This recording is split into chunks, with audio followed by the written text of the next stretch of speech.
আসসালামু আলাইকুম বন্ধুরা, আশা করছি সবাই ভালো ও সুস্থ আছেন। সম্প্রতি ইরান ইরাক সীমান্তে কিন্তু ব্যাপক প্রস্তুতি ও তোড়জোড় শুরু হয়ে গেছে।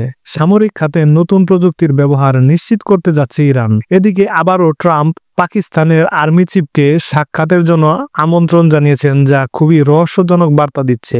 এসব বিষয় নিয়ে থাকছে আজকের বিশ্লেষণ। বন্ধুরা, আমার ভিডিও যদি আপনাদের ভালো লাগে তাহলে একটি লাইক দিয়ে দেখতে থাকুন। দেখতে দেখতে ভালো লাগা ভালোবাসা হয়ে যাবে ইনশাল্লাহ। আমি আসমাউল আছি আপনাদের সাথে। আপনারা দেখছেন ডিফেন্স আপডেট বাই আসমাউল। বন্ধুরা, এখন স্ক্রিনে যে দৃশ্যটি আপনারা দেখছেন সেটি ইরাক সীমান্তের কাছাকাছি ইরানের একটি এলাকা। জরুরি ভিত্তিতে সেখানে ইরান বিপুল সংখ্যক ট্যাঙ্ক এবং সামরিক যান মোতায়েন করেছে। ইরানের জন্য এই সীমান্ত কেন এত গুরুত্বপূর্ণ?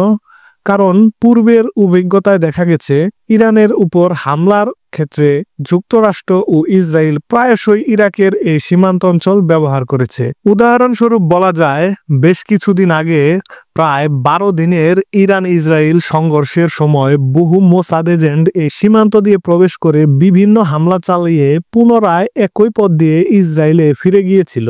আন্তর্জাতিক তথ্যানুযায়ী ইরাক ও ইরানের স্থল সীমান্তের দৈর্ঘ্য প্রায় 1558 কিলোমিটার। এই দীর্ঘ সীমান্তের বড় অংশ বর্তমানে যুক্তরাষ্ট্রের সামরিক উপস্থিতির আওতায় রয়েছে। সীমান্তের কাছে ইরানের একটি ছোট প্রদেশ ইলাম, যেখানে দেশের মোট প্রাকৃতিক গ্যাস ও তেলের প্রায় 1/3 মজুদ আছে বলে ধারণা করা হয়। এই কৌশলগত সম্পদ দখলের উদ্দেশ্যে যুক্তরাষ্ট্র প্রকাশ্যে ও গোপনে ইরাকের ভেতর অন্তত 12টি সামরিক ঘাঁটি স্থাপন করেছে।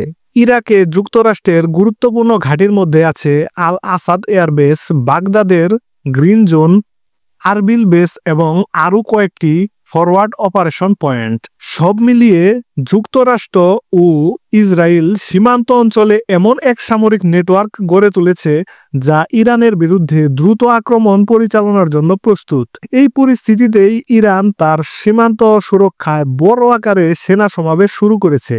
এদিকে হুতি বাহিনী ইউরোপীয় জাহাজ চলাচলে নিষেধাজ্ঞা দিয়েছে। তুরস্ক সীমান্তে নিরাপত্তা জোরদার ও বাংকার নির্মাণ শুরু করেছে। তবে তুরস্ক কেন হঠাৎ বাংকার খনন করছে তা নিয়ে কোনো পক্ষই স্পষ্ট তথ্য দিচ্ছে না, শুধু বলছে নিরাপত্তাজনিত ঝুঁকির কথা। অনেক বিশ্লেষকদের মতে যুক্তরাষ্ট্র ও ইসরায়েল দ্বিতীয় ধাপের আক্রমণ পরিকল্পনা করছে, যা ইরাক সীমান্ত দিয়ে চালিয়ে সিরিয়ার মধ্য দিয়ে ইরানের ভেতরে পৌঁছানোর কৌশল হতে পারে। ইরান আর প্রতিরোধের জন্য ব্যাপকভাবে প্রস্তুত হচ্ছে, আর সেটা হচ্ছে নিজস্ব প্রযুক্তিতে নির্মিত নতুন কারারমেন ব্যাটেল ট্যাঙ্ক দিয়ে। এটি ইরানের সামরিক শিল্পে আত্মনির্ভরশীলতার প্রতীক। 51 টন ওজনের এই ট্যাঙ্ক সর্বোচ্চ ঘন্টায় 70 কিলোমিটার গতিতে চলতে পারে এবং পাহাড় বা মরুভূমি যে কোনো অঞ্চলে অভিযান পরিচালনা করতে সক্ষম। এতে আছে 125 মিলিমিটার কামান, লেজার টার্গেটিং সিস্টেম, স্বয়ংক্রিয় নিয়ন্ত্রণ ব্যবস্থা, স্যাটেলাইট কমিউনিকেশন এবং ইলেকট্রনিক ওয়ারফেয়ার সিস্টেম। সবচেয়ে উল্লেখযোগ্য বিষয়, এর লেজার গাইডেন্স সিস্টেম সরাসরি ক্ষেপণাস্ত্রকে নির্দিষ্ট লক্ষ্যে পরিচালনা করতে সক্ষম। অর্থাৎ যুদ্ধক্ষেত্রে প্রয়োজনে এই ট্যাঙ্ক কমান্ড সেন্টারের কাছে সাহায্য চাইতে পারে এবং মিসাইলের টার্গেটও নির্দেশ করতে পারে। রাশিয়ার কৌশলগত ও চীনের প্রযুক্তিগত সহায়তায় এই ট্যাঙ্ক তৈরি হয়েছে, যার সক্ষমতা ইসরায়েলের মার্কাভা ট্যাঙ্কের সমতুল্য বা তার চেয়ে উন্নত বলে দাবি করছে ইরান।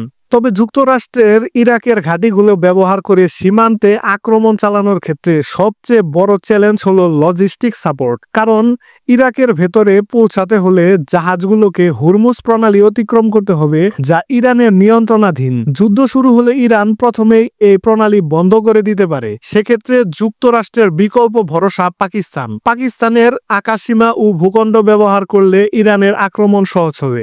এ কারণে যুক্তরাষ্ট্র সম্প্রতি পাকিস্তানের সেনাপ্রধানকে দ্বিতীয়বারের মতো আমন্ত্রণ জানিয়েছে এবং খুব কম সময়ের মধ্যেই ওয়াশিংটনে তার সঙ্গে উচ্চ পর্যায়ের বৈঠক হবে। পাশাপাশি পাকিস্তানের ভেতরে চীনের সিপিইসি প্রকল্পে ইরানের সংযুক্তি, F-6 যুদ্ধবিমানের অবসরের ঘোষণা এবং মার্কিন সেন্টার কমান্ডার প্রধানের আকস্মিক পাকিস্তান সফর সব মিলিয়ে কূটনৈতিক অঙ্গনে জল্পনা বাড়াচ্ছে। অনেক বিশেষজ্ঞ আশঙ্কা করছেন পাকিস্তানের রাজনৈতিক পরিবর্তনের মাধ্যমে সামরিক বাহিনী ক্ষমতা দখল করতে পারে। বন্ধুরা, পরিস্থিতি খুব দ্রুত বদলাচ্ছে। এই ইস্যুতে নতুন কোনো আপডেট আসলে আমি দ্রুত আপনাদের জানাবো, তাই চ্যানেলটি সাবস্ক্রাইব করে আমার সাথেই থাকুন। পরবর্তী ভিডিওতে ফিরে আসব নতুন কোনো বিশ্লেষণ নিয়ে। ততক্ষণ পর্যন্ত সবাই ভালো থাকুন, সুস্থ থাকুন এবং আমাদের প্রিয় বাংলাদেশকে ভালোবাসুন। আল্লাহ হাফেজ।